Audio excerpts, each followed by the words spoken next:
अस्सलाम वालेकुम नाजरीन, आप देख रहे हैं नया पाकिस्तान और मैं हूं शहजाद इकबाल। पाकिस्तान तहरीक इंसाफ के वर्कर अली बिलाल उर्फ जिले शाह की हलाकत का मामला सुलझने के बजाय मजीद उलझ गया है। इस मामले ने पंजाब की निगरान हुकूमत और पुलिस के लिए तो कई मुश्किलात खड़ी की हैं, मगर पाकिस्तान तहरीक इंसाफ के दावों पर भी अहम सवालात खड़े हो गए हैं। पाकिस्तान तहरीक इंसाफ जिले शाह की हलाकत का जिम्मेदार निगरान हुकूमत को करार देते हुए पंजाब पुलिस के तशद्दुद को जिले शाह की मौत की वजह करार दे रही है, मगर पंजाब हुकूमत और पुलिस जिले शाह की हलाकत को तशद्दुद के बजाय कार हादसा का नतीजा करार दे रही है। 2 रोज पहले पंजाब पुलिस ने मामले की तहकीकात के लिए तहकीकाती कमेटी कायम की थी, मगर आज पाकिस्तान तहरीक इंसाफ ने chief justice Lahore high court से तहकीकात के लिए जुडिशल कमीशन बनाने का मुतालबा कर दिया है। आज निगरान वजीर आला पंजाब मोहसिन नकवी और IG पंजाब उस्मान अनवर ने इस हलाकत से मुतालिक प्रेस कॉन्फ्रेंस में नए दावे किए हैं। निगरान वजीर आला मोहसिन नकवी ने जिले शाह की हलाकत को लेकर पाकिस्तान तहरीक इंसाफ पर साजिश करने का इल्जाम लगाया है और कहा है कि पाकिस्तान तहरीक इंसाफ क़यादत और PTI रहनुमा यास्मीन राशिद को पहले से पता था कि जिले शाह की मौत कार हादसे से हुई है, मगर फिर भी उन पर कत्ल का इल्ज़ाम लगाया गया। मोहसिन नकवी ने यह सवाल किया कि क्या कत्ल का इल्ज़ाम लगाना इतना आसान है। तकरीबन 8:30 बजे राजा शकील साहब, जिनको भी मेंशन किया है, वो यास्मीन राशिद साहिबा को ये सारी इन्फॉर्मेशन देते हैं। इस तरह ये एक एक्सीडेंट हुआ है हमसे और उसमें वो बंदा फौत हो गया। उसके बाद यास्मीन राशिद उनको कहती हैं कि आपने अगले दिन सुबह 9 मार्च को आप ज़मान पार्क आ जाएं। वो लोग अगले दिन 1 से 3 के दरमियान वो वहाँ पे होते हैं, ज़मान पार्क में होते हैं। यास्मीन राशिद साहिबा जो हैं वो अंदर जाके सारी तफसील अपने लीडर्स को बताती हैं और फिर बाहर निकलती हैं। उनको कहती हैं कि ज़रूरत नहीं है, आप लोगों की मुलाकात की, मैंने सारा बता दिया, आप जाएं और रेस्ट करें। कत्ल का इल्ज़ाम लगाना क्या इतना आसान है कि आप इल्ज़ाम लगाएं और उसके बाद आप कहें कि बस ठीक है, हमारे बीवी बच्चे नहीं हैं। सबसे बड़ी चीज़ ये है कि आपको बताया गया, आपके लीडर ने, सब ने, कि जी ये कत्ल इस तरह हुआ है, ये एक्सीडेंट हुआ है, ये सारा कुछ हुआ है। और उसके बाद आप यास्मीन राशिद साहिबा ने भी प्रेस कॉन्फ्रेंस की, बाकी सारे लोगों ने भी प्रेस कॉन्फ्रेंस की, खुलेआम कह रहे हैं कि जी ये तो इनके कत्ल से मारा गया। ये तो ज्यादती है। मोहसिन नकवी पाकिस्तान तहरीक इंसाफ पर तनकीद करते हुए कह रहे थे कि आप सियासत करें मगर किसी पे कत्ल का इल्ज़ाम ऐसे ना लगाएं। मोहसिन नकवी ने कहा कि इब्तिदा में उन्हें भी ऐसा लगा था कि कहीं जिले शाह पुलिस के तशद्दुद से तो नहीं मारा गया, मगर अब पुलिस ने हकीकत को वाज़ेह कर दिया है। मोहसिन नकवी अफसोस का इज़हार कर रहे थे कि किसी पर इतनी आसानी से कत्ल का इल्ज़ाम कैसे लगाया जा सकता है, और अब वो ये एतराफ़ भी कर रहे हैं कि उन्हें ये अब पता चला है कि ये कार हादसा था। तो सवाल ये है कि फिर उनकी हुकूमत और पुलिस ने तहकीकात से पहले ही इमरान खान और पाकिस्तान तहरीक इंसाफ के रहनुमाओं के खिलाफ दिफा 302 के तहत जिले शाह के कत्ल का मुकदमा क्यों दर्ज किया।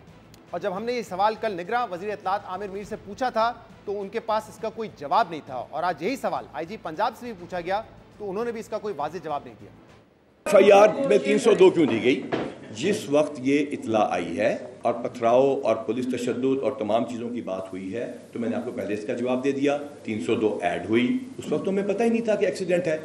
जब हमें पता चला तो उसके बाद हम वो चीज़ कर देंगे। ये जो जिले शाह है, इसको बज़ाहिर गाड़ी ने हिट किया है, इसको 2 इंजरीज हैं, एब्डोमिनल और हेड इंजरीज। अगर ये एक्सीडेंट का मामला है तो इतनी उजलत में पुलिस को, DSP को की मुद्दयत में इमरान खान पे उसी कत्ल का मुकदमा दर्ज करने की क्या जल्दी थी? ये तो सारी बदनीयती साबित करती है ना। फिर इस वाक़े के हवाले से जो है, जो भी मामला सारे का सारा हुआ, ये डेथ जो है उससे उस वक्त तो जोड़ा जा रहा था ना, तो इसको देखेंगे। अब मुझे ये अब क्लैरिटी नहीं है कि ये इस FIR में क्या लिखा और किस तरह लिखा। IG पंजाब फरमा रहे थे कि इनको पहले पता नहीं था कि यह हादसा था, मगर फिर भी उन्होंने इमरान खान के खिलाफ कत्ल का मुकदमा दर्ज कर दिया, और शायद यही वजह है कि इस वक्त निगरान हुकूमत की गैर जानिबदारी पर सवालात उठ रहे हैं। इसके अलावा IG पंजाब उस्मान अनवर ने प्रेस कॉन्फ्रेंस में ये भी बताया कि जिले शाह की मौत हादसे से हुई है, और जिस गाड़ी से टक्कर लगकर जिले शाह की मौत हुई उस गाड़ी का मालिक पाकिस्तान तहरीक इंसाफ के सेंट्रल पंजाब का नायब सदर राजा शकील है, जबकि कार ड्राइवर और उसके साथ बैठे शख्स ने भी कार हादसे की तस्दीक की है। इस गाड़ी के जो ओनर हैं इस कंपनी के, उनका नाम राजा शकील है। उनकी कोई इंटेंशन इस शख्स को कत्ल करने की एज सच नहीं थी, लेकिन खराबी यहां से शुरू होती है। ये PTI के सेंट्रल पंजाब के एक अहम रुकन है, वाइस प्रेसिडेंट है। कहा जाता है कि ये इस डेथ को, इस अनफॉर्चुनेट डेथ को इस्तेमाल किया जाए और इसको मिसयूज किया जाए और पुलिस को और सिस्टम को एब्यूज किया जाए। कि ये साजिश नाकाम हुई, क्योंकि हमारी टेक्निकल टीम्स ने इसके ऊपर जो काम किया तो हमें ये तमाम शवाहिद मिले और वो टेलीफोन्स मिल गए जिनके ऊपर ये टेलीफोन की स्क्रीनशॉट भी आपसे शेयर की जाएगी कि किस सियासी लीडर से किस वक्त बात हुई, और वो ऑडियो भी आपको दिखा दी जाएगी। आईजी पुलिस ने आज प्रेस कॉन्फ्रेंस में सिया गाड़ी के ड्राइवर जानजेब और उसके साथ बैठे शख्स उमर फरीद के वीडियो बयानात भी चलाए, जिन्होंने बताया कि जिले शाह का उनकी गाड़ी से हादसा हुआ और फिर इमरान खान को इसकी सारी तफसीलात बताई गई, जिस पर इमरान खान ने उन्हें शाबाशी दी और पाकिस्तान तहरीक इंसाफ के सेंट्रल पंजाब के ओहदेदार राजा शकील ने उन्हें हुलिया तब्दील करके कुछ दिन इधर उधर होने का मशवरा दिया। ये दोनों अफराद जिले शाह की मौत की वजह कार हादसे को करार दे रहे हैं, मगर अहम बात यह है कि इस वक्त ये दोनों अफराद पुलिस की हिरासत में है, इसलिए ये नहीं कहा जा सकता कि वो ये बयान किसी के दबाव में दे रहे हैं या बगैर किसी दबाव के। जबकि अहम बात यह कि पुलिस इस वाक़े की कई वीडियोस अब तक मंजर आम पे ला चुकी है, लेकिन अभी तक पुलिस ने कार हादसे की कोई वीडियो जारी नहीं की है। एक तरफ हुकूमत जिले शाह पर तशद्दुद से हलाकत के दावों को मुस्तरद कर रही है, तो दूसरी तरफ पाकिस्तान तहरीक इंसाफ ने हुकूमत और पुलिस के मौक़िफ़ को मुस्तरद कर दिया है। चेयरमैन पाकिस्तान तहरीक इंसाफ इमरान खान ने आज अपने खिताब में कहा है कि जिले शाह की मौत तशद्दुद से हुई है। पाकिस्तान तहरीक इंसाफ के कारकुनान जिले शाह की लाश सड़क से उठाकर अस्पताल लेके गए थे और इस मामले पर इमरान खान ने लाहौर हाई कोर्ट से जिले शाह की मौत की तहकीकात के लिए जुडिशल कमीशन बनाने का मुतालबा भी कर दिया है। अदलिया का इशू है, मैं रिक्वेस्ट करता हूं पंजाब के चीफ जस्टिस से कि इसके ऊपर आप जुडिशल कमीशन बनाएं। इन दरिंदों से हमें कोई इंसाफ की उम्मीद नहीं है। आप जुडिशल कमीशन बनाएं, इन्वेस्टिगेट करेंगे इससे क्या हुआ है, उसकी सारी पोस्टमार्टम रिपोर्ट आपके सामने है, और आप आज स्टैंड लें, राय हक के ऊपर खड़े। इमरान खान ने यह मुतालबा भी किया है कि जिले शाह के कत्ल पर निगरान वजीर आला आईजी पंजाब और CCPO इस्तीफा दें, जबकि इमरान खान ने कल दोपहर लाहौर में इंतखाबी रैली निकालने का भी ऐलान किया है। अहम बात यह है कि जिले शाह की मौत के फौरी बाद इनके वालिद ने यह दावा किया था कि जिले शाह को दौरान हिरासत तशद्दुद करके कत्ल किया गया, मगर अब वो अपने बयान से पीछे हट गए। मगर उसका भाई का अभी भी ये मौक़िफ़ है कि जिले शाह की मौत हादसे से नहीं बल्कि तशद्दुद से हुई थी। जिले शाह के मामले पर किसका मौक़िफ़ दुरुस्त है और कौन गलत बयानी से काम ले रहा है, इस नतीजे पर पहुंचने के लिए शफाफ तहकीकात होना ज़रूरी है और चंद सवालों के जवाब आना भी ज़रूरी है।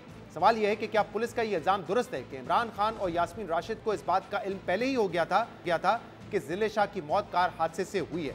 सवाल ये भी अहम है कि अगर पाकिस्तान तहरीक इंसाफ को पता चल चुका था कि गाड़ी राजा शकील की थी, तो पाकिस्तान तहरीक इंसाफ इस पर 2 रोज़ तक खामोश क्यों रही। ये सवाल भी अहम है कि अगर ये बात दुरुस्त है कि हलाकत हादसे से हुई थी, तो पुलिस ने इमरान खान और पाकिस्तान तहरीक इंसाफ रहनुमाओं के खिलाफ कत्ल का मुकदमा क्यों दर्ज किया, और अगर पुलिस ने दौरान हिरासत जिले शाह पर तशद्दुद नहीं किया, तो पोस्टमार्टम रिपोर्ट के मुताबिक जिले शाह के जिस्म पर तशद्दुद के निशानात क्यों हैं। और एक सवाल ये भी है कि जब पुलिस इस वाक़े की मुख्तलिफ वीडियोज़ जारी कर चुकी है, तो अभी तक कार हादसे की वीडियो क्यों जारी नहीं की गई है। इन तमाम सवालात के जवाब आना ज़रूरी हैं, जिसके लिए हमने अपने प्रोग्राम में निगरान वज़ीर आला पंजाब मोहसिन नकवी को प्रोग्राम में आने की दावत दी थी, लेकिन उन्होंने कोई जवाब नहीं दिया। हमने आईजी पंजाब को भी प्रोग्राम में शिरकत की दावत दी, तो उन्होंने कहा कि वो मीटिंग्स में मसरूफ़ हैं। और अब इस पूरे मामले पर हम बात करेंगे, जिसके लिए एक ब्रेक के बाद हमारे साथ मौजूद होंगी पाकिस्तान तहरीक इंसाफ की रहनुमा डॉक्टर यास्मीन राशिद।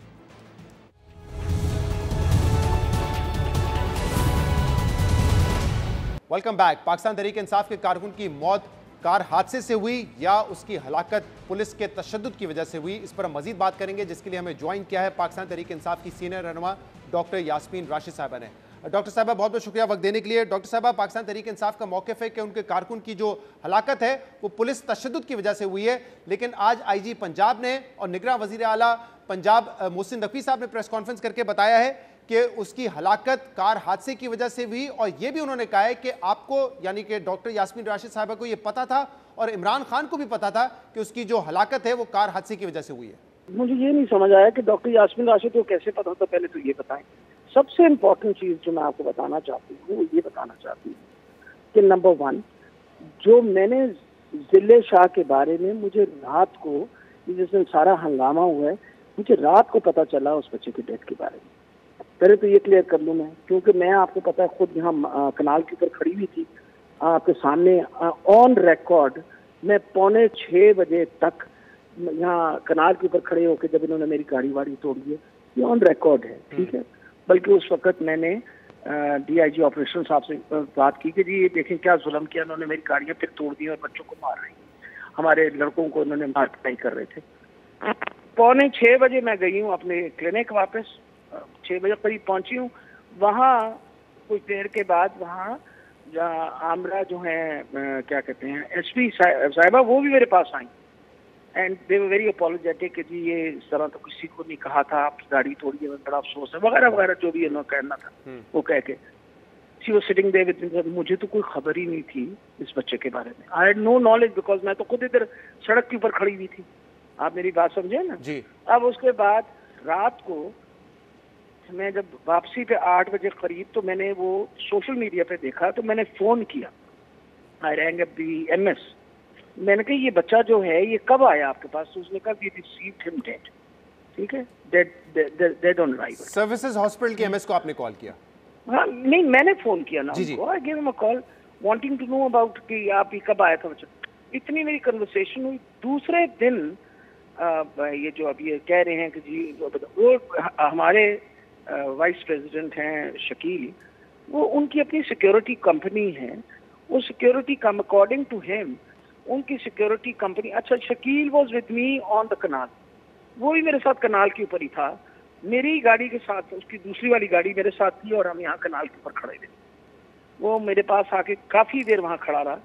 उसका कहना ये था कि ये इन लोगों ने मेरा एक वीगो डाला जो है, ये दूसरे दिन तो मैं जनाजे पे उस बच्चे के जा रही थी, तो मुझे कहने लगा कि जी वो वीगो डाला जो था वो ये मेरा है। वजह ये है कि वो जो क्या कहते हैं ड्राइवर और वो जो चौकीदार, वो जो भी उसका गार्ड होगा, उन्होंने इसको साइड पे पड़ा हुआ देखा and he picked him up.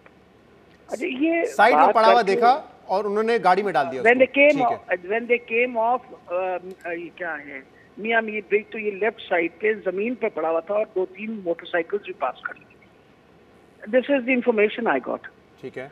इन्होंने उसको अकॉर्डिंग टू उठाया, सीएमएच गए, वहां नहीं उन्होंने एक्सेप्ट किया, तो इनको उसको वो सर्विसेज हॉस्पिटल, उन्होंने मुझे ये बात बताई। मैंने कहा अच्छा, मैंने तो उसके बाद कोई बात ही नहीं की। I said all right. इतना झूठ इन्होंने बोला। ना मैंने किसी की मुलाकात इमरान खान साहब से करवाई, ना मैंने किसी की बात करवाई, ना मैं वहां से मैं वापस आई। मैं तो वहां जनाजे से फिर उसके बाद घर चली गई।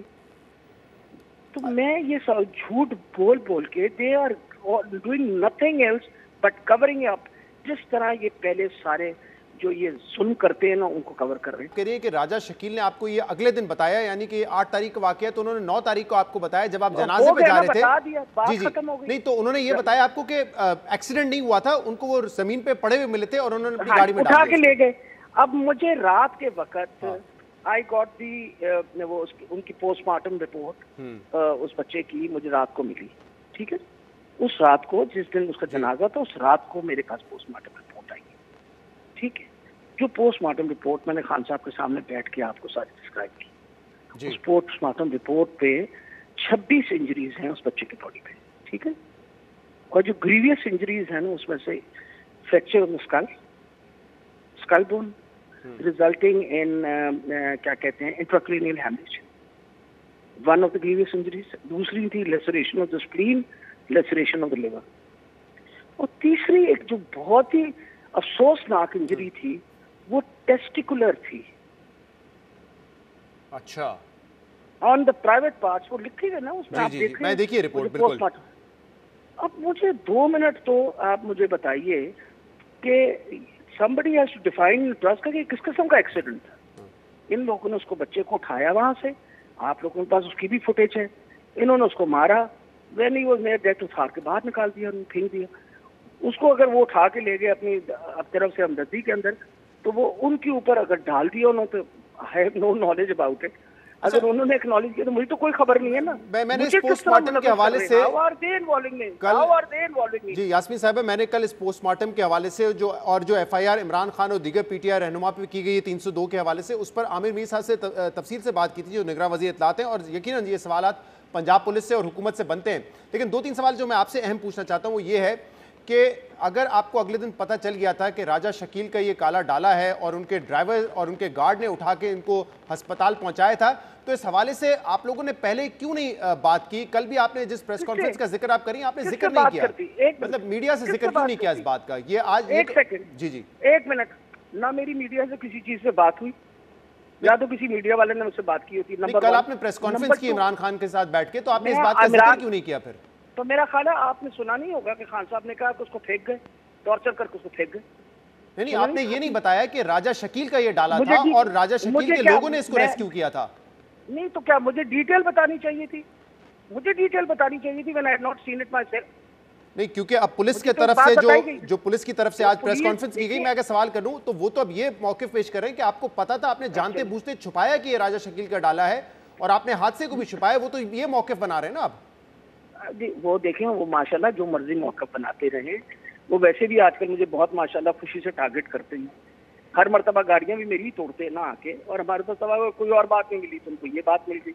कमाल है भाई। लेकिन यास्मीन साहब, ये बात तो बड़ी अहम है ना, आपका वाइस प्रेसिडेंट है, उन्होंने आपको तफसील बताई, लेकिन आपने मीडिया को नहीं बताया कि उन्हीं के डाले में, क्योंकि 2 दिन से तो ये सोशल मीडिया पे तस्वीर आ रही है, 2 दिन से जब ये तस्वीर आ रही है सोशल मीडिया पे, तो सवाल उठ रहा है कि डाला किसका था, कौन लोग थे जो सर्विसेज अस्पताल इसको लेकर आए, और आपको पता था ये बात? एक सेकेंड, पता मैंने तो अब आपका ख्याल है मैं बैठ कर सोशल मीडिया देखती रहती हूँ भाई मेरे। मैंने कहा रात में मुझे आया पोस्टमार्टम, दूसरे दिन मैं दोपहर को आके, मेरे पास और बहुत सारे काम होते हैं, I hardly look at my social media. आई हूँ मैं यहाँ तो खान साहब के साथ बैठ के जो मैंने प्रेस कॉन्फ्रेंस की, I just said to discuss the postmortem मैंने आपसे डिस्कस कर लिया।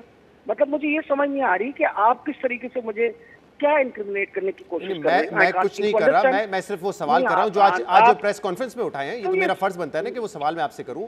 आपने उनको क्यों नहीं सवाल उठाए? मैंने आपसे अभी कहा कि कल आमिर मीर साहब हमारे प्रोग्राम में थे, हमने ही ये बात कही थी कि अगर ये हादसे से हुआ है तो फिर इमरान खान के खिलाफ कत्ल का मुकदमा क्यों दर्ज किया गया, जिसका उनके पास कोई जवाब नहीं था। तो उनसे सवाल करने के वो तो हम उनसे यकीनन पूछ रहे हैं कि बेटा अगर उनके पास बतौर हुकूमत ही कोई जवाब नहीं था तो मुझसे किस चीज का जवाब ले रहे हो? ना जिसने देखा ना कुछ। बात मैंने सुनी, मैंने कहा अच्छा ठीक है, मैंने तो अपनी तरफ से ये सोच के कि उस बेचारे ने हमदर्दी में कर दिया, मैंने कहा ठीक है, तो बात खत्म हो गई। आप कह रही हैं कि जरूरी नहीं समझा आपने कि राजा शकील का बताया जाए कि उनका डाला था उनकी गाड़ी। मेरे दिमाग में तो कोई ऐसी बात नहीं थी ना, I did not have any twisted mind.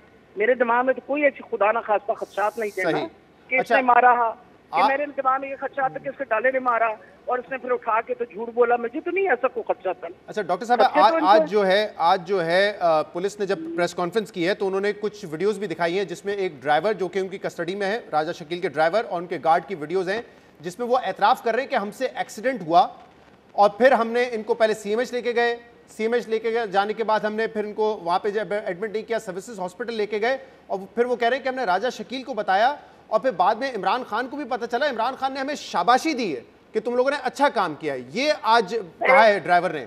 जी देखिए बात सुने बेटा, नंबर 1, ना मैं उनके ड्राइवर को जानती हूँ, ना मैं उनको पहचानती हूँ, ना मेरी किसी से राब्ता हुआ, सवाए जितनी बात आपको मैंने बताई, ना कोई ऐसी बात आगे की गई। और मुझे समझ नहीं आती कि बात का बतंगड़ बना के ये सिर्फ और सिर्फ अगर डॉक्टर उसने एक्नॉलेज ये किया कि ये हमने मारा है, मैं आपको बता रही हूँ ये जो मर्जी कहें, इन्होंने जिस तरह मनूवत करते हैं और मनूवत करते हैं, इन्होंने टॉर्चर किया होगा, कस्टडी के अंदर उनसे ले लिया होगा जवाब। ऐसी कौन सी बात है? ये तो खबर आप हर चीज करने की कोशिश करते हैं। आपको लगता है कि ड्राइवर और गार्ड से जो बयान लिया है वो भी तशद्दुद करके दबाव में लिया गया है? देखिए मैं आपको एक बात बताऊं, जो कुछ ये कर रहे हैं एक कवर अप का काम करते, that is what they are planning and doing. मैं तो एक ही सवाल बार बार पूछूं एज अ डॉक्टर, और किसी भी फोरेंसिक के डॉक्टर से पूछ लीजिएगा कि ये जेनिटल्स पे चोट कैसे लगी। ये बड़ा अहम सवाल है आपका और बड़ा अहम सवाल है जिसका जवाब पुलिस ने देना है, हुकूमत ने देना है। लेकिन ये आप बता सकते हैं कि राजा शकील कहाँ है इस वक्त? भैया मुझे क्या खबर, को मेरे घर तो नहीं रहता ना मेरा। नहीं आपके घर नहीं रहते, लेकिन इतना बड़ा मामला है, उनका नाम लिया जा रहा है, वाइस प्रेसिडेंट है, क्योंकि आपकी पार्टी में से कुछ लोगों ने कहा है कि वो कस्टडी में है। क्या ऐसा ही है? देखिए अगर वो कस्टडी में है, उसका फोन इस वक्त बंद आ रहा है, मेरी नहीं बात उससे बात हो पाई। सही। और ये जो आज पुलिस ने और चीफ मिनिस्टर ने दावा किया है कि राजा शकील को आपने बुलाया उन लोगों के साथ, उनके ड्राइवर और गार्ड के साथ जमान पार्क में, लेकिन उनको आपने बाहर खड़ा किया, आप अंदर गई, इमरान खान से आपने मुलाकात की, सारा वाकया बताया, फिर बाहर आके आपने राजा शकील को कहा कि ठीक है जो मौक़िफ़ इस वक्त हम दे रहे हैं कि तशद्दुद में ही ज़िले शाह मारा गया है, वही मौक़िफ़ रखेंगे और आप लोग खामोशी से इधर उधर हो जाएं। क्या इसमें कोई सदाकत है? एक बात सुन, आप एक बात बताइए, जो मौक़िफ़ दे रहे हैं, एक वो कह रहे हैं कि जी उन्होंने कहा हमें बुलाया, हमें मुलाकात करवाई, उसके बाद खान साहब ने शाबाश दी और उन्होंने कहा ठीक है, ये एक मौक़िफ़ बता रहे हैं। अब आप एक और मौक़िफ़ बता रहे हैं, वो खुदारा किसी एक कहानी पे तो रुक जाए ना। देखिए एक मौक़िफ़ मैं तो वो बता रहा हूँ जो हमारे सामने इस वक्त चीजें आई है और वीडियोस पुलिस ने दिखाई है। एक ड्राइवर का मौक़िफ़ है और दूसरा आईजी का मौक़िफ़ है। आपने बिल्कुल इसको ठीक आइडेंटिफाई किया है कि ये दोनों मौक़िफ़ हैं जिसमें एक शख्स ये कह रहा है कि शाबाशी हमें इमरान खान ने दी और दूसरी तरफ ये कहा गया है कि आपने उनकी डायरेक्ट इमरान खान से मुलाकात नहीं करवाई, आप खुद बात करके बाहर आ गई। आप मुझे बताएं तो इसका मतलब है कि झूठ ही झूठ है ना। इसका मतलब है झूठ, अगर आप 2 मौक़िफ़ देने शुरू कर दें तो झूठ है, तो इसका मतलब सच तो किसी तरफ है ही नहीं। शकील ने मुझसे बात की, वो मेरे साथ जनाजे पे जा रहा था, मैं 2 मिनट के लिए अंदर से होके शकील को कहा चलो चले जनाजे के ऊपर, और उसके बाद मैं सीधी जनाजे पे चली गई, बच्चा मेरे साथ ही था। क्योंकि आप कह रही हैं कि जनाजे के वक्त शकील तो वहां पे थे, राजा शकील, इसका मतलब उस वक्त वो हिरासत में नहीं थे। अब आप कह रही हैं आपको नहीं पता कि वो कहाँ है, लेकिन ये सवाल तो राजा शकील, जो आपका मौक़िफ़ था, आपने तरदीद कर दी कि झूठा किस्सा सुनाया कि आप जमान पाक नहीं लेके गई, ऐसा ही है ना।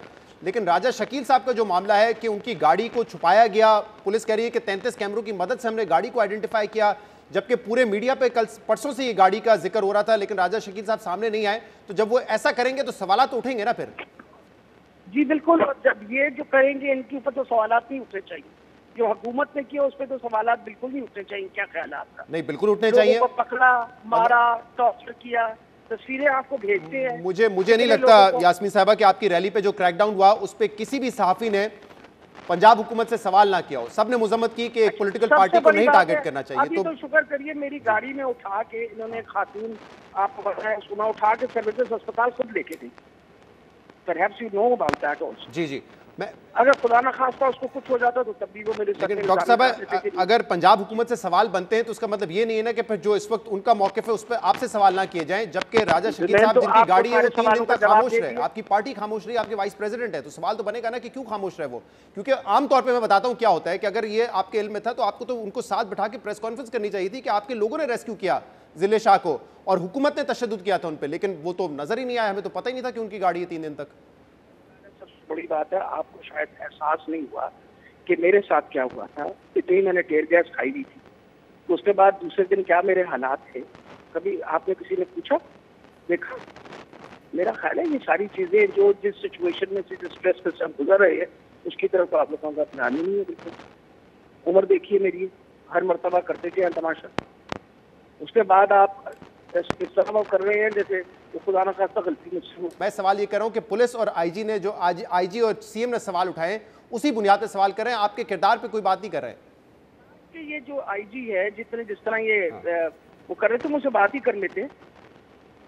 सॉरी, मुझ पे इल्जाम लगाने से पहले बात ही कर लेते मुझसे। मैं कहीं अमेरिका से या मरीख में बैठी हुई थी। आपसे कोई तफ्तीश नहीं की पुलिस ने, कोई राब्ता करने की कोशिश नहीं की? ना किसी ने मुझसे बात की, ना मुझे पूछा। मैंने डीआईजी ऑपरेशन से बात की, मैंने उनको बताया कि इस तरह मारपीट हो रही है, अफजाल कौसर साहब से बात कर लीजिए। मिस हमारा जो एसपी हैं वो मेरे पास आके वहाँ दफ्तर में बैठी रही। अरे भाई मैं कहीं मरीज में तो नहीं बैठी हुई ना, कोई ऐसा मसला था मुझसे बात करने में, मैं भी तो बात कर रही थी ना लोगों से। मेरे तो फोन कोई नहीं उठाता। कल मैं सारी वक्त कोशिश करती रही कि कोई फोन उठा रहे, किसी ने नहीं उठाया। सही, तो आप समझते हैं कि पुलिस और सीएम का जो पूरा मौक़िफ़ है, चाहे आपका इमरान खान को इतला करना या ये कि ये एक हादसा था और तशद्दुद का वाकया नहीं था, आप समझती हैं गलत है, झूठ है पूरा? बिल्कुल गलत है। मैं तो आपको एक सिंपल सवाल पूछा जी, आप कहा है कि ये सवाल किसी फॉरेंसिक सेक्शन से पूछिए। ये पूछिएगा जरूर कि उसके प्राइवेट पार्ट्स पे अगर कोई तशद्दुद हुआ है तो क्या ये एक्सीडेंट की वजह से, मेरी अकल और दानिश तो यही कहती है कि खुदा न खास्ता इस तरह की जो इंजरी होती है वो तब होती है unconditional direct hit on to your gentry. सही, मैं तो उस बात से परेशान हूँ। ठीक है, ये बात बड़ी अहम है क्योंकि पोस्टमार्टम रिपोर्ट सबने देखी है कि इंजरीज जगह जगह उनके बॉडी पार्ट पर हैं और इसकी यकीनन तहकीकात होनी चाहिए, जिसके लिए आपने लाहौर के chief justice, Lahore high court के चीफ जस्टिस से मुतालबा किया है कि इस पर इंक्वायरी कमीशन बनाया जाए। बहुत बहुत शुक्रिया। डॉक्टर यास्मीन राशिद साहब हमारे साथ मौजूद थी। हमने इस प्रोग्राम में मोहसिन नकवी साहब को आने की दावत दी थी, आईजी पंजाब को भी आने की दावत दी थी। आईजी पंजाब मीटिंग में मसरूफ है और मोहसिन नकवी ने कोई जवाब नहीं दिया। प्रोग्राम में एक ब्रेक शामिल करेंगे, इसके बाद मजीद बात करेंगे। हमारे साथ रहिएगा।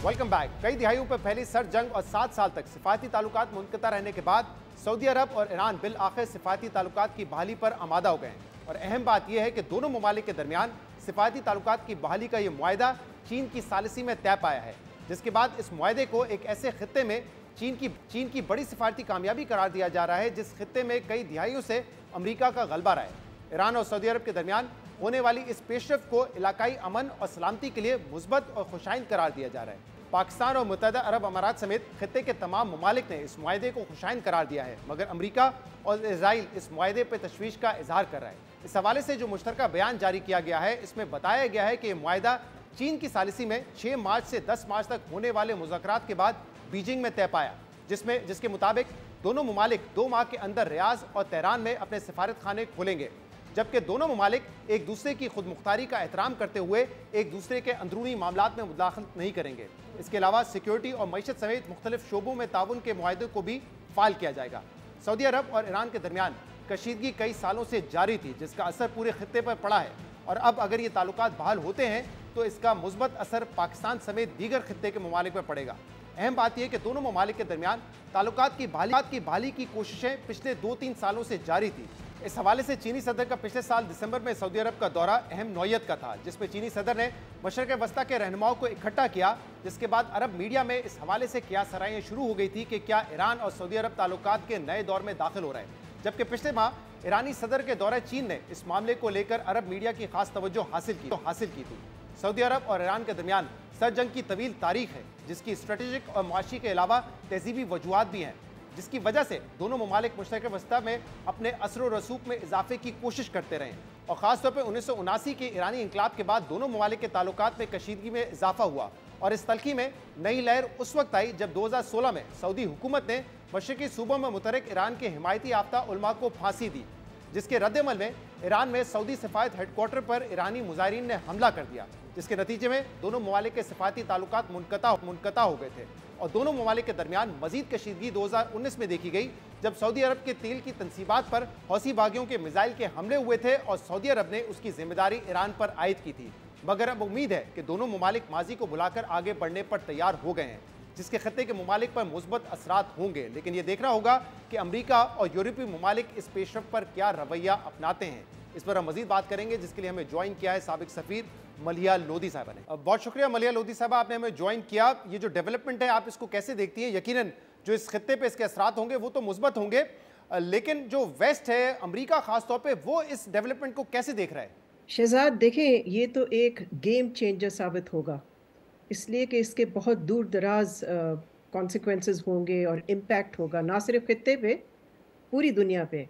और आपने ठीक कहा कि मगरिब की तरफ से जो रिस्पांस आएगा वो बहुत ही दिलचस्प होगा, इसलिए कि इस सारी मीडिएशन में आपको पता है चीन ने कलीदी रोल इख्तियार किया है, और उनकी मीडिएट वजह से लगता यही है कि अमेरिका के लिए ये बहुत ही बड़ा डिप्लोमेटिक सेटबैक है, इसलिए कि चीन अब एक मेजर प्लेयर के तौर पे मशरिक़ वस्ता में दाखिल हुआ है और अमेरिका साइडलाइन हो गया है।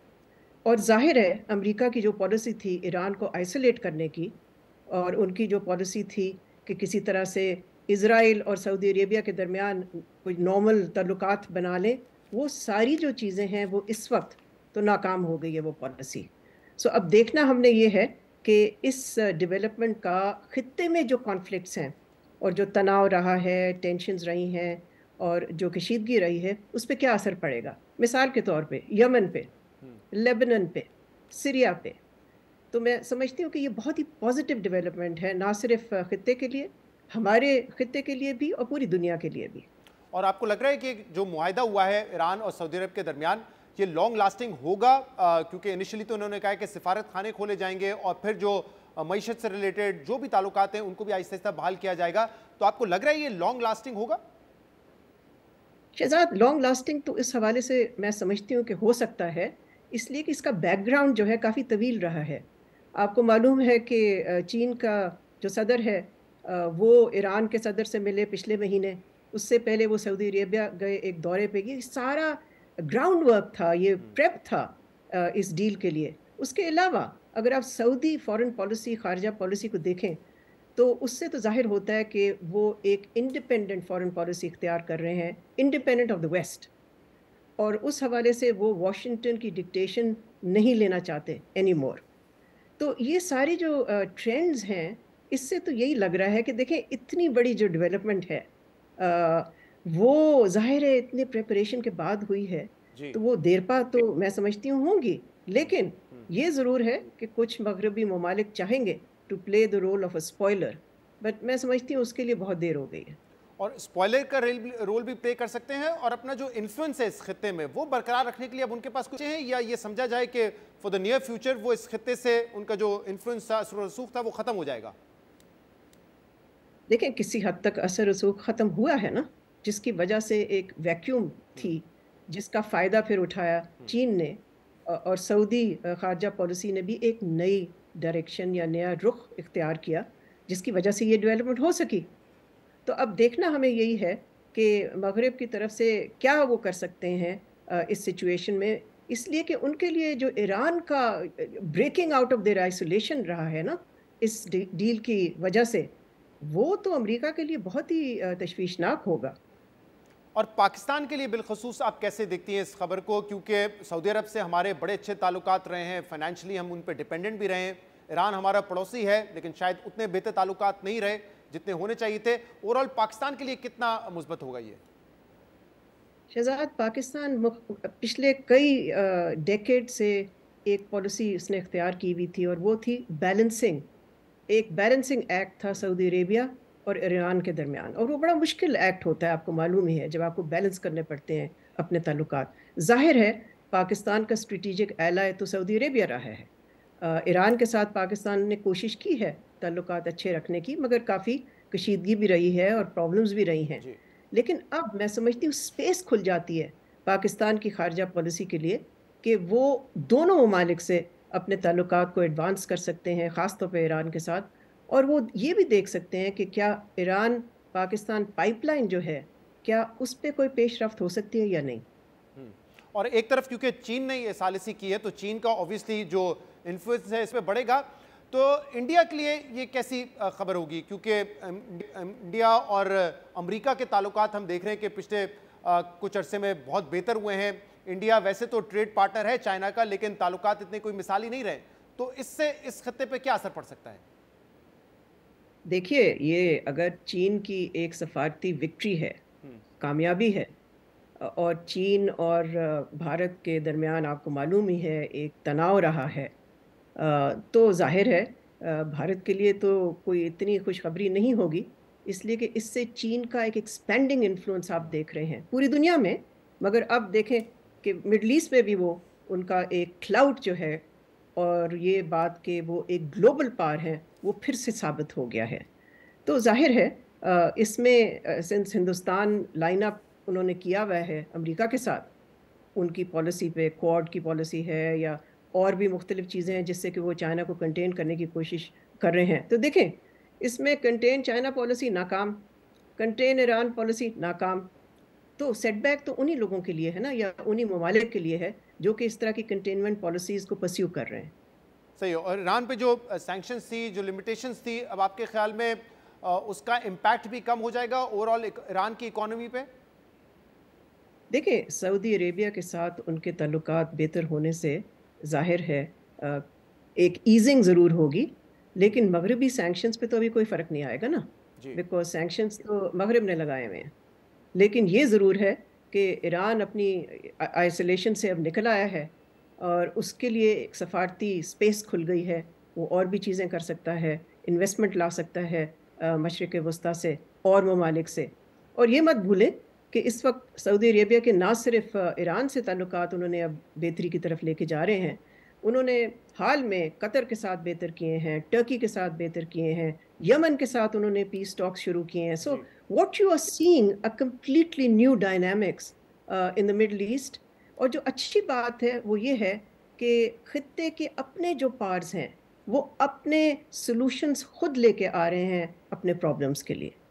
बहुत बहुत शुक्रिया। मलिया लोधी साहबा हमारे साथ मौजूद थी और कह रही थी कि जो मुआहदा है न सिर्फ इस खित्ते के लिए बल्कि पूरी दुनिया के लिए एक गेम चेंजर साबित होगा। आज के प्रोग्राम में इतना ही। शो से इजाज़त दीजिए। अल्लाह हाफिज़।